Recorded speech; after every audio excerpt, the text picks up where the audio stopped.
تر نن پورې یو کس ته یهودي ویل کېدلو، نن ورسره اتحاد وشلو. تر نن پورې په هغه باندې لیبلې مختلفې لګېدلې، نن ورسره اتحاد وکړلی شو. علما دوه قسمه دي، یو علماء حق دي، یو علماء سو دي. علماء حق هغه دي چې هغې د محمد رسول الله صلی الله علیه وسلم دین رانیولی یو. علماء هغه دي چې هغه د یا د کرسۍ دپاره یا د دنیا دپاره بلېږي را بلېږي، نن یوه خبره سبا بیا بله خبره. خجی نو دا خبره تاسو واورېدلې دی وایي چې پی ټی آی والا اوسه پورې کافرانو، خو چې تاسو ورسره اتحاد کوئ نو هغوی مسلمانان شو. اول خبره خو دا ده چې مونږ پی ټی آی والا ته اوسه پورې نه دي ویل چې تاسو کافران یې. انما المؤمنون اخوة، ټول مؤمنان یو بل سره رونه دي، که هغه د هرې پارټۍ سره تعلق ساتي، که پی ټی آی وي او که هر یو وي.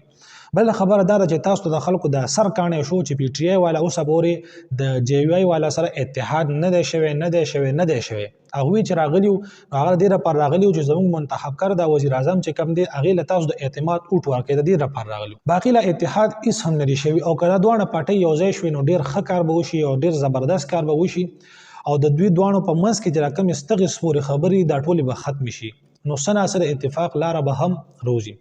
بله خبره تاسو دا وکړه چې علما په دوه قسمه دي، یو علماء حق دي، یو علماء سوء دي.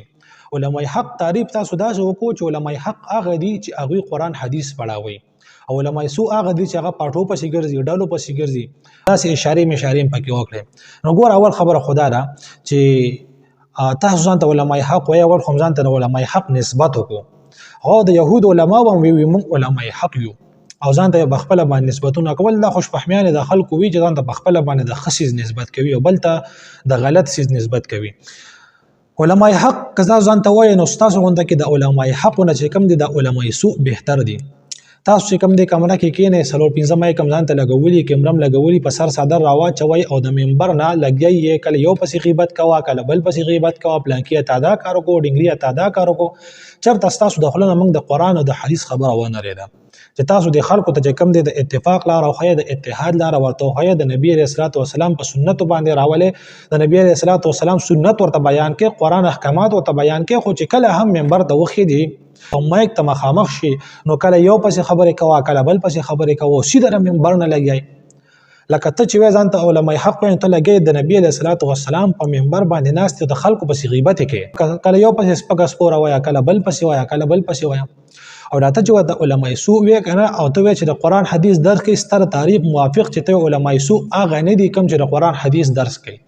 نو دا شهیدي صاحب شو، او دا چې کوم دی ډاکټر منظور منګل صاحب شو، او دا چې کوم دی زمونږ نور علماء کرام د حقانی وال دا ټول چې کوم دی دوی ویل د قرآن حدیث درس نه کوي، دوی تفسیرونه نه کوي، دوی بخاري شریف ته نه ناستي، دوی مشکات شریف ته نه ناستي، او دوی چې کوم دی ترمذي شریف ته نه ناستي. دا ټول ورځ چې د سار نه واله او تر غرمې پورې دا پیریډونه یو د ماسپښین پیریډونه پکې، او بیا چې کوم دی دا دستربندي راشي او د 1800 1700 1500 علماء کرام چې کوم دی فارغېږي، نو دوی ولې په مدرسه کې شرغات کوي، دوی په مدرسه کې کرکټ کوي، یا دوی مدرسه کې چې کوم داسې ګپې شپې لګوي، دوی د قرآن حدیث درس نه کوي.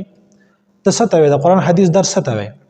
او باقي پاتې شوه دا خبره چې تا د ټول علماو ته علماء سوء ووایې، ځکه چې تا دوه ډلې ساده کړې نو علماء سوء دې پکې بیا چې کوم دی نسبت دې طرف ته وکړو. همدغه خلک که ستا دا مطلب لکه که موږ ووایو چې یو امي کس راپاسې هغه وایي د عالم په سیاست کې څه کار دی، یو امي کس راپاسې یو عام کس راپاسې هغه وایي چې د علماو په سیاست کې څه کار دی، نو هغه نه دا ګیله کېدی چې هغه نه دی پوه. خو که ته راپاسې او ته وایې چې د علماو سیاست سره څه کار دی، نو بیا خو ته عالم نه، ته خو بیا جاهل یې.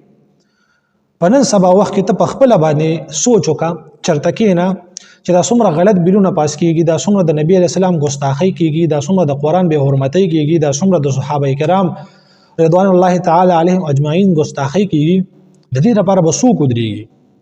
که ته د امي نه دا تمه لرې چې زما یو امي ایم به لاړ شي یا یو امي ایم پی به لاړ شي او هغه په پارلیمنټ کې د صحابو دپاره، د قرآن دپاره، د رسول الله مبارک صلی الله علیه وسلم دپاره اواز اوچت کړي، نو دا ستا بالکل یو جاهلانه سوچ دی. ته په خپله باندې یو کس کیریئر وګوره که نه، ته هغه ماضي چک کړه چې هغه که چاته مخکې د قرآن دپاره او د رسول الله مبارک صلی الله علیه وسلم دپاره څه کړي، اواز یې ورله اوچت کړي، نو بیا سمه ده، بیا ته د هغه نه دا تمه کوه. خو که ته دا وایې چې د علماو سیاست سره څه کار دی، دا ستا یو جاهلانه سوچ دی. که علماو دا سیاست پرېښود دا هر څه امیانو ته وسپارل، عوام خو کل انعام وي، هغوی خو به چې کوم دی بیا د داسې لوبې به دغه وکړي، داسې طرف ته به د مخ کړي چې بیا به چې کوم دی د راړولو په سوچ هم نه پوهېږي. نو کومه خبره چې کې نو په سوچ سمج سره کوه، په بل باندې چې رد کې لږ په سوچ سمج سره یې کوه. علما چې کوم دی ډېر زیات ضروري دي د سیاست لپاره. که بله لاره مونږ سره نشته که نه نو مونږ به په دې کې اوس مونږ میدان نه شو پرېغوستی که نه چې میدان دې خلکو ته پرېږدو او وروستو دي شو. مونږ خو چې کوم دی اصل نظریه دا ده چې د الله په ځمکه باندې د الله نظام راولو او د دې لپاره مونږ خپل کوشش کوو څومره چې زمونږ وس کېږي څومره چې زمونږ وس وي که زمونږ د وس نه یو څیز باري هغې باندې الله مونږ نه نیسي. لا یکلف الله نفسا الا وسعها. مونږ خپل کوشش کوو خو دا میدان دوی ته پرېغوستی نه شو که نه دومره څه ناڅه به مونږ خپل اواز اوچتو که نه. د دې لپاره علما چې کوم دي لګیا دي سیاست کوي او پاتې شو د پی ټي آی او د جې یو آی د اتحاد خبره. نو که داسې وشو دا به ډېر ښه کار وشي. په دې باندې هېڅ سوځېدل پکار نه دي چې لکه دا خلک اوسه پورې د کافران وي د هغوی په منځ کې ستغې سپورې خبرې دي یو بل سره به حل کړي که هغوی کې دا کارونه وي نو هغوی ته به وایي ځان نه وباسئ. په دې کې خو نور څه شته نه. خو داسې چې کوم دی د منبر نه لګیا شي د علماو پسې نو چې ټس په علماو پسې لګیا کېږي چې ټس علماو پسې لګیا کېږي لږ غونته کې دا خلک د خپل کار ته پرېږدي او په منبر باندې د قرآن رسول خبره وکړي. ټول علما کرام چې کوم دی په سیاست کې نه دي او ټول علما کرام چې کوم دی په جهاد کې نه دي ټول علما کرام په دغه کې نه دي په تبلیغ کې نه دي او نه ټول علما کرام چې کوم دی درس او تدریس کوي. الله هر انسان ته د هغه کار سپارلی دی. تبلیغی ته تبلیغی کار سپارلی دی جهاد والا ته جهاد کار سپارلی دی مجاهدینو ته او دغه رنګې د سیاست والا ته سیاست او د درس والا ته د درس او د قرآن حدیث والا ټول خلک چې کوم دی خپل خپل کې تقسیم کړي دي. او ته بېغمه شه د قرآن حدیث درس هم شروع وي سیاست هم شروع وي جهاد هم شروع وي او تبلیغ هم شروع وي. خو چې کله هم رد کړې نو لږ غونتې په تحقیق په بنیاد یې کوه او علماء حق ته علماء سوء مه وایه. دا کم خلک چې کوم دي ټول علماء حق دي وهابیان هم لګیا دي هغوی هم چې کوم دي خپل دین خوري بریلیان هم لګیا دي پنجپیریان هم لګیا دي دیوبندیان هم لګیا دي او ټول چې کوم دی کوشش کوي د دین د خورول لپاره. یو هم دا نه وایي چې زه جهنم ته ځم چې دا ټول لپسې لاړ شي. هر یو کس وایي زه جنت ته لاړ شم. ټول خپل وس مطابق کار کوي خو د تعصب نه به کار نه اخلو. دا ویډیو در سره مخکې شیر کړئ. والسلام.